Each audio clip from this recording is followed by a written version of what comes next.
খুদার প্রেমের শরাব পিয়ে বেহুশ হয়ে রয়ে পড়ে হয় ছেড়ে মসজিদ আমার মুর্শিদ এলো যে এই পথ ধরে হয় খুদার প্রেমের শরাব পিয়ে বেহুশ হয়ে রয়ে পড়ে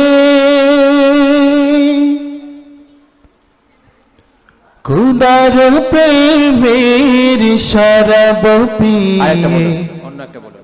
আমি যদি কোনদিন পথ ভুলে যাই হাত ছাড়ি দিয়ে কাছে নিও।